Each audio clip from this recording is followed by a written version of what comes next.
தொடவும் விடமாட்டோம், தொட்டா விடமாட்டோம், இதுக்கு முன்னாடி தொட்டவங்களையும் விடமாட்டோம்.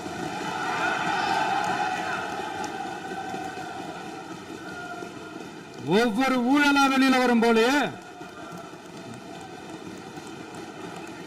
ஒவ்வொரு வேஷமா கலைஞ்சிரும் போலே, இங்க இருக்கிற நிறைய பேரு நடுங்கி போய் இதுல நம்ம மேல அவதூறு வேற. இந்த டாஸ்மாக் மாதிரியே பல டிபார்ட்மெண்ட்லயும், மறுபடியும் சொல்றேன், கட்சி நிதின்ற பேர்ல அடிச்ச கொள்ளைய ஒண்ணு ஒன்னா கவர்மெண்டோட கஜானாக்குள்ளேயே கொண்டு சேர்த்துக்கிட்டே இருக்கிறாங்க. இப்பவும் சொல்றேன், மக்கள் பணத்துல இருந்து ஒரு பைசா கூட தொடமாட்டோம், தொடவும் விடமாட்டோம், தொட்டா விடமாட்டோம், இதுக்கு முன்னாடி தொட்டவங்களையும் விடமாட்டோம்.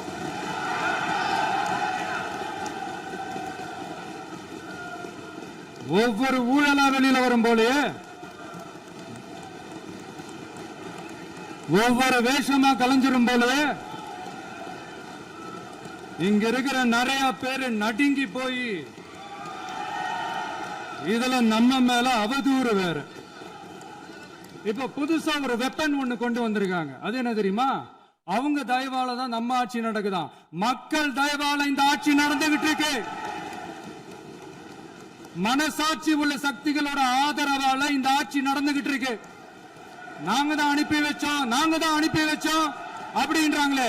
அனுப்பி வச்சவங்களுக்கு மினிஸ்ட்ரியில இடம் கொடுத்தா ஏன் கதறீங்க? ஏன் இவ்வளவு கோபம்?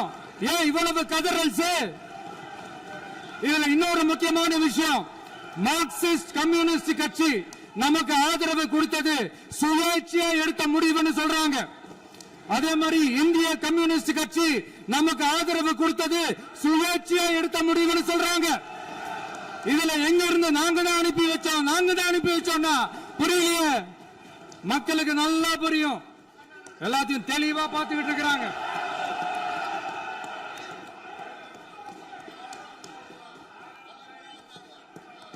முதலமைச்சர் கண்டினியூ பண்ணலாம். மாண்பு முதலமைச்சர்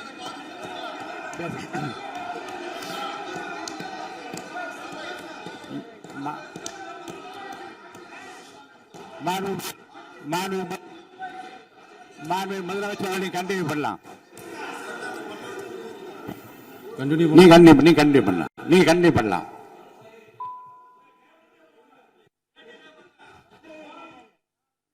இந்த சமூக நீதி அரசு, சமூக நீதி அரசுன்னு சொல்றவங்களை பார்த்து கேட்கிறேன், நம்ம பட்டியலின சகோதரர்களுக்கு எத்தனை அமைச்சர் பதவி கொடுத்தீங்கன்னு கொஞ்சம் சொல்ல முடியுமா? ஆனா நம்மளுடைய அரசுல 8 அமைச்சர் பதவிகள் யாருக்கு? நம்ம பட்டியலின சகோதரர்களுக்கு. எல்லாம் நம்ம அண்ணன், நம்ம தம்பி, நம்ம தங்கச்சிங்க. அண்ணல் அம்பேத்கர் அவர்களுடைய கிட்டத்தட்ட 100 ஆண்டு கால கனவு இப்ப நிறைவேறி இருக்கு. நான் ஏன் கொஞ்சம் சவுண்டா பேசுறேன் அப்படின்னா அவங்களுக்கு கேட்கணுன்றதுக்காக, தப்பா எடுத்துக்காது. அதே மாதிரி பெண்களோட பாதுகாவலர் நாங்க தான் அப்படின்னு சொல்லிக்கிறவங்களை கேட்கிறேன், எத்தனை பெண்களுக்கு அமைச்சர் பதவியில இடம் கொடுத்தீங்க கொஞ்சம் சொல்ல முடியுமா? எங்க அரசுல 4 சகோதரிகளுக்கு அமைச்சர் பதவி கொடுத்திருக்கிறோம்.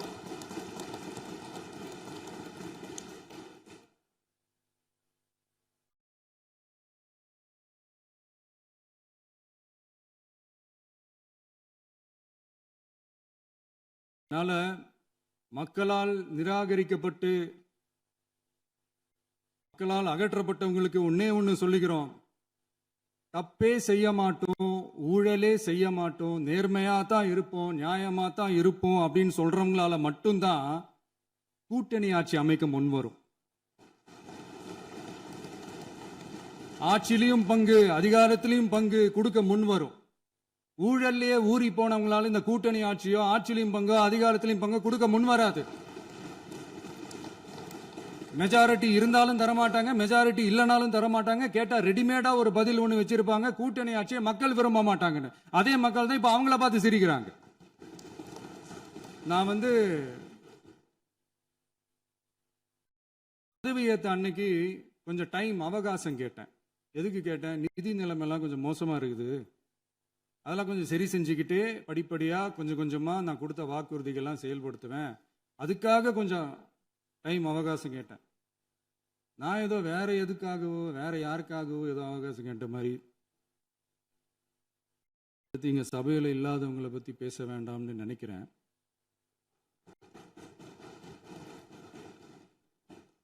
இங்க நம்மளை பத்தி அவதூறு பரப்புறதோட மட்டும் இல்லாம இப்ப நம்ம மக்கள் மேலேயும் அவதூறு பரப்ப ஆரம்பிச்சிட்டாங்க. மக்கள் நமக்கு ஓட்டு போட்டது தப்பான், குடும்பம் குடும்பமா நமக்கு ஆதரிச்சது தப்பான். இது இப்ப இல்ல, நான் சொல்றது எம்ஜிஆர் அவர்கள் காலத்திலிருந்தே. அப்பவே அவர் ஜெயிச்சப்போ அதே மக்களை தப்பு தப்பா பேசுறது. மக்கள் என்ன பண்ணிட்டாங்க, எம்ஜிஆர் என்ன பண்ணிட்டாரு, எம்ஜிஆர் என்ன இது பண்ணிட்டாரு. 50 வருஷமா ஒரே டெக்னிக்கா.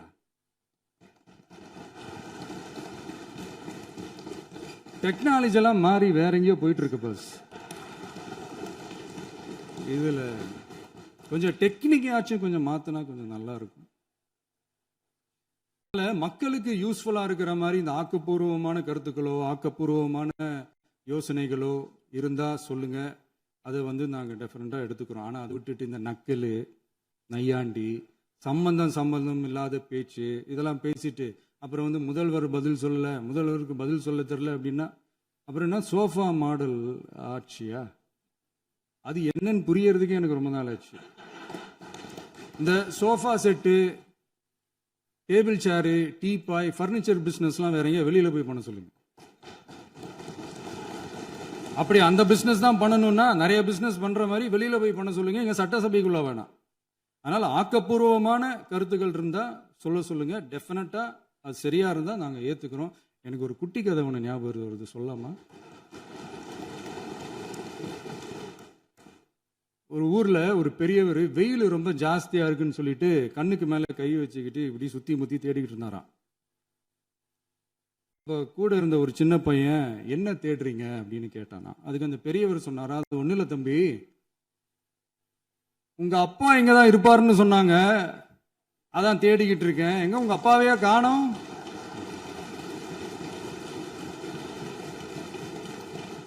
இல்ல அந்த எங்களுக்கும் நக்கலா நையாண்டியா சம்பந்தம் இல்லாத குட்டி கதை இதெல்லாம் எங்களுக்கும் பேச தெரியும். அந்த கதையில பெரியவர் அப்படி சொன்னாராம், தப்பா எடுத்துக்காதீங்க. அந்த கதையில பெரியவர் அப்படி கேட்டாராம். அதனால யாரும் இங்க டென்ஷன் ஆக வேணாம். அதனால இன்னொரு இந்த என்னுடைய உரையை முடிக்கிறதுக்கு முன்னாடி போயிட்டாங்க, பேசலாமா? உங்க கருத்துக்களை நீங்க முழுமையாக மன நிறைவோடு பேசலாம். டிவியில பார்ப்போம். சரி, அதான் 5 நிமிஷம் பேசுனதுக்கே கொளத்தூரி இந்த ஆட்டம் ஆயிடுச்சு. பேசுனா அப்புறம் என்ன பண்றது? கடைசியா நான் இந்த உரையை முடிக்கிறதுக்கு முன்னாடி ஒரு முக்கியமான ஒரு விஷயம் பத்தி சொல்லணும். ஆளுநர் உரை அன்னைக்கு இந்த தமிழ் தாய் வாழ்த்துக்கு அப்புறம் தேசிய கீதம் பாடினது தப்பு, தேசிய கீதம் 2 முறை பாடினது தப்பு,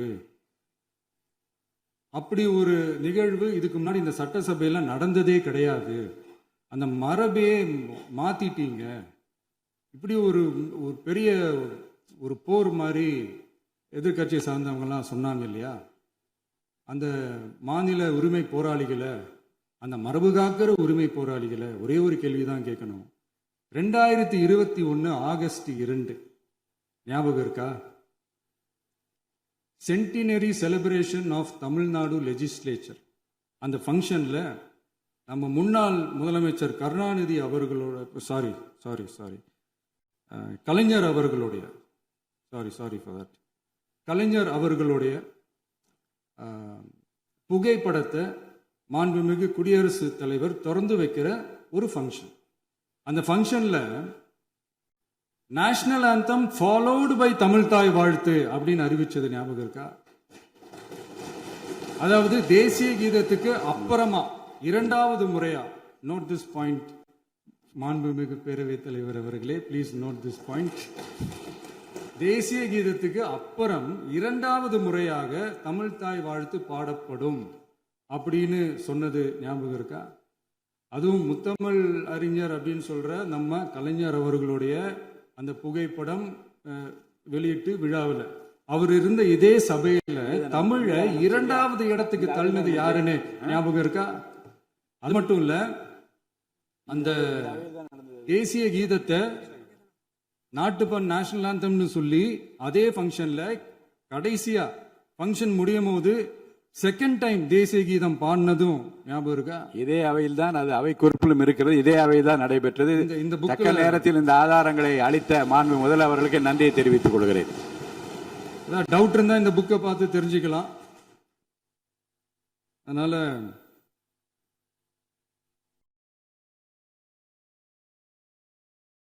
கேட்டா என்ன சொல்லுவாங்கன்னா, அது ஜனாதிபதி கலந்துகிட்ட ஃபங்க்ஷன், அதெல்லாம் அப்படிதான், அதெல்லாம் கண்டுக்க கூடாது அப்படின்னு சொல்லுவாங்க. இதே மாதிரிதான் பேசுறது ஒண்ணு, செய்யறது ஒண்ணு, செய்யறது ஒண்ணு, பேசுறது ஒண்ணு. இதெல்லாம் மக்கள் பார்த்துக்கிட்டு இருக்காங்க. எலெக்ஷனுக்கு முன்னாடி தான் அப்படி செஞ்சுக்கிட்டு இருந்தாங்க. இப்போ எலெக்ஷனுக்கு அப்புறம் அதே தான் செய்யறாங்க. இந்த விஜயையும் சாமானியர்களின் உண்மையான சமூக நீதி அரசையும் அவமானப்படுத்துறதுக்கு தான் அவங்களோட அந்த பொலிட்டிக்கல் சீனியாரிட்டி அது பயன்படுத்துது போல. சரி, செய்யட்டும் செய்யட்டும், நல்லா செய்யட்டும். இப்போ ஆனாலும் நம்மளுடைய மாநில உரிமை, மொழி உரிமை, உத்தமபுத்திரர் போல வேஷம் போடுற எதிர்கட்சிக்கு ஒன்றை மட்டும் ஆணித்தரமாக சொல்றோம். உங்களை மாதிரி தமிழ்னு சொல்லிக்கிட்டு, மொழி, பண்பாடு, கலாச்சாரம்னு சொல்லிக்கிட்டு ரெட்டை வேஷம் போடுறவங்க நாங்க கிடையாது. உலகெங்கும் வாழும் என் தமிழ் சொந்தங்களுக்கு நம்முடைய உத்தரவாதம் தமிழ் தான் எங்க உயிர் நாடி அப்படின்றத மறக்க மாட்டோம்.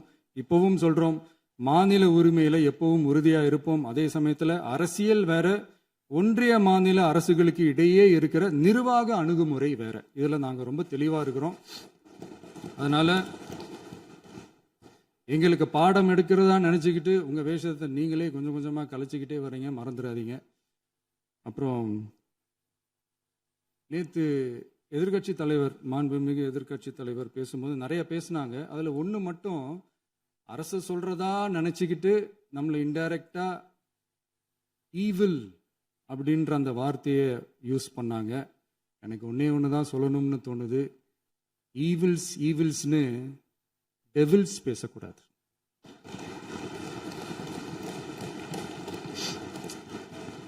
அவங்க இருந்திருந்தா ஒரு ஆக்ஷன் பண்ணணும்னு எனக்கு தோணுச்சு. எல்லாரும் போயிட்டாங்க. பர்மிஷன் பண்ணலாமா? இப்பவும் பண்ணலாம், ஒன்றும் தப்பு இல்லை.